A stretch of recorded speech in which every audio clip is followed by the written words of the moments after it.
فيلمنا بيبدأ في يوم رأس السنة بطفلة صغيرة وهي في أوضة باباها ومامتها، وبتقول لمامتها إنها حاسة بوجود حد فوق سطح بيتهم. فبتروح مامتها معاها علشان تنومها وتطمنها إن مفيش حاجة، وإنها أكيد كانت بتحلم.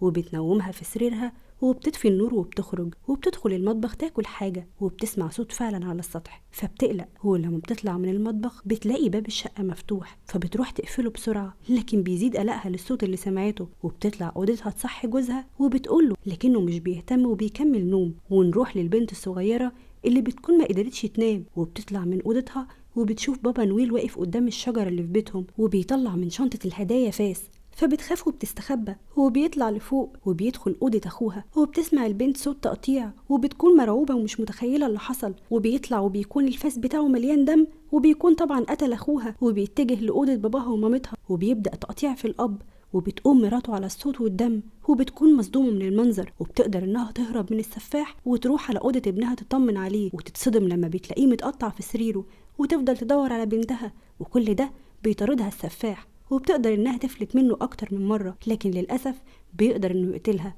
هو بعد ما بيخلص قتل العيلة كلها بيروح يروق على أعصابه شوية ويدخل المطبخ علشان ياكل. وبعد ما بيخلص من أدبه بيغسل الأطباق اللي استخدمها، وبيسمع صوت حد في المطبخ وبيكتشف مكان البنت الصغيرة وبيخلص عليها هي كمان. وبنعرف إن السفاح ده مش لسه ظاهر، ده بقاله أكتر من سنة موجود. هو بيقتل في الناس وخصوصا الستات، هو ده لسبب غير معروف.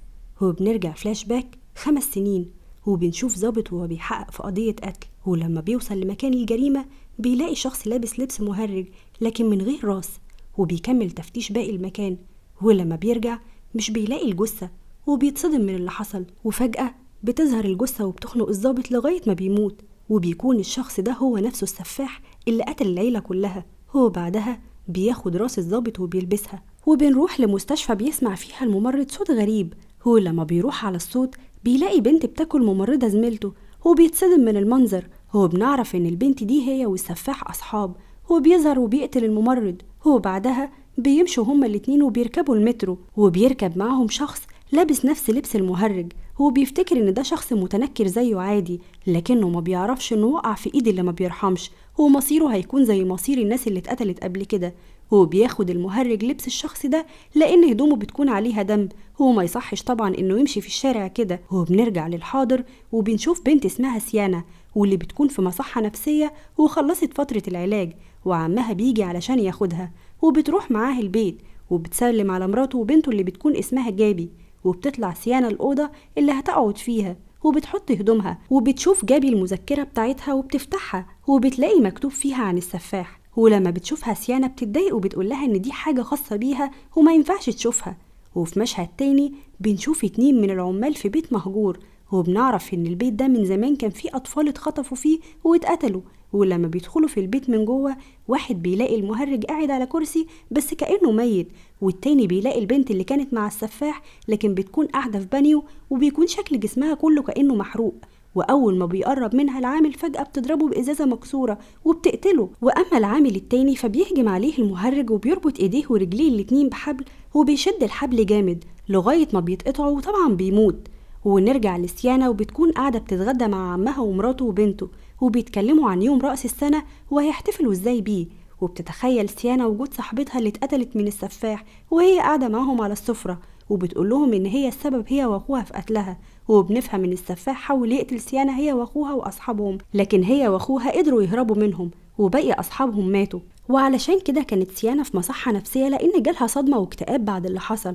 وبتقوم سيانا من على الاكل بسرعة وبتدخل اوضتها، وبيظهر جو اخو سيانا اللي بتكلمه علشان تسلم عليه، وبتعرفه انها خرجت وبتقوله انهم لازم يقضوا رأس السنة مع بعض. وبنشوف المهرج وهو قاعد بيجهز اختراع جديد بالنيتروجين علشان لما يجي يقتل حد تاني يجمده الأول وبعدين يكسره. وبيجرب التجربة دي على فار اللي أول ما بيرش عليه بيتجمد فورا. وبعدها بيروح لبار علشان يختار ضحاياه، وبيشوف بابا نويل هناك وبيفرح أول ما بيشوفه، وبيقعد معاه هو وصاحب البار وبيشربوا كمان. هو بعدها بيفضل يضايقهم فبيضطر صاحب المكان يطرده بره، فبيطلع من الشنطة اللي معاه مسدس وبيضرب صاحب المكان على طول بالنار. وأما بابا نويل فبيجمد كل جزء منه وبيبدأ يكسر فيه، وبيكون مستمتع جدا وهو بيعمل كده. وتاني يوم بنشوف بابا نويل والأطفال بتتصور معاه، والناس كلها بتكون بتجهز للاحتفالات، وبتكون سيانا في محل بتشتري حاجة وتسمع موسيقى المهرج فبتتخض، ولما بتبص بره بتلاقي المهرج لابس لبس بابا نويل وبيعمل لها باي باي فبتخاف جدا. وبعدها بنشوفها وهي قاعدة مع اخوها في الكافيه وبيتكلموا، وبتقوله انها شافت المهرج، فبيقولها ان ده مستحيل لانهم قطعوا راسه. فبتطلع الرسالة اللي سابها لها زمان واللي بيكون مكتوب فيها ان الروح الشيطانية ممكن تدخل جسم اي حد وتستحوذ عليه، وخصوصا ان لو الحد ده كان ميت وشخصيته مايلة للوحشية. وبتقوله انها هتروح للقبر اللي المفروض مدفون فيه علشان تتأكد برضه من وجوده. وبنروح للمهرج اللي بيكون لابس لبس بابا نويل وبيوزع على الأطفال هدايا، وأول ما بيجي طفل يفتح هديته بتطلع قنبلة وبتنفجر في المكان وأغلب الناس بتموت. وبنرجع لسيانا اللي بتكون في البيت وبتحط هدية جايباها لبنت عمها عند شجرة الكريسماس اللي في بيتهم، وبتروح تغسل ايديها بعدها. وبنعرف انها فتحت قبر المهرج، وبعدها بتكون قاعدة هي وباقي العيلة وبتشوف في التلفزيون حادثة القنبلة اللي حصلت وبتنهار، وبتتأكد ان المهرج لسه موجود، وبتقول لهم انها شافته النهاردة، وبتطلب منهم بيتصلوا باخوها علشان يجي لانها بتكون خايفة عليه لا المهرج يوصله. وبتهدى بعدها وبتروح علشان تنام، لكنها بتقلق ومش بتقدر تنام، وبتقوم وبتنزل لتحت وبتسمع حد بيتكلم وبيقول انهم لازم يخلصوا منها لانها اللعنة نفسها. هو اول ما بتنزل بتلاقي المهرج والبنت اللي معاه، وبيجري وراها المهرج وبيمسكها وبيضربها على دماغها فبيغمى عليها.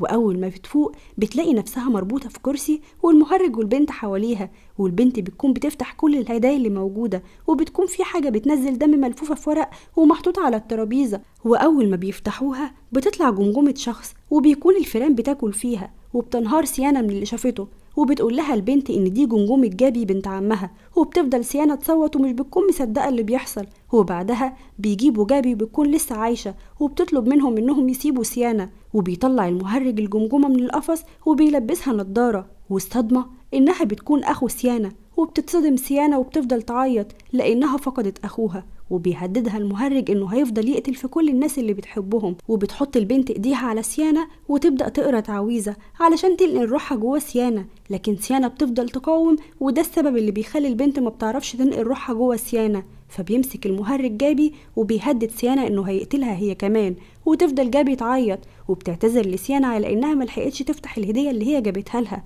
واول ما بتسمع البنت اللي مع المهرج ان في هدية لسه ما اتفتحتش بتروح تجيبها علشان تشوف ايه اللي جواها، وبيفكوا سيانا علشان هي اللي تفتح الهدية، واللي بتكون عبارة عن سيف، فبتطلعه بسرعة وبتعور المهرج بيه، وبتضرب البنت وبتقطع راسها هي كمان، وبتفضل في مهاجمة مع المهرج وبتكون هي اقوى منه، وبيقع السيف منها وبيقع سلاح المهرج كمان، ويفضلوا يضربوا في بعض، وبتقع على الأرض فجأة سيانا وبتلاقي السيف قريب منها، لكن قبل ما بتاخده بيشدها المهرج وبيخنقها. وبنلاحظ جثة البنت اللي سيانا قتلتها وهي بتتحلل في نفس الوقت، والدم بيكون غرق البيت كله، وبيروح المهرج يجيب سلاح علشان يقتلها، لكنها بتسبقه وبتجيب السيف وبتضربه بيه، وبتتفتح الأرض علشان المهرج يقع فيها ويموت للأبد. لكن للأسف من سوء حظ جابي إن هي اللي بتقع فيها، لكنها بتحاول تمسك في السيف اللي سيانا بتمدهولها، لكنها برضو مش بتعرف وبتقع في الحفرة للأبد، وبتتقفل وقتها الحفرة، وبتقعد سيانا على الأرض وهي مهزومة بعد ما فقدت كل الناس اللي بتحبهم. وأما المهرج فبيكون هرب، هو ده معناه إنه مكمل باقي جرايمه، وبنشوفه وهو في الأتوبيس مع ضحية جديدة. وهنا بيخلص فيلمنا.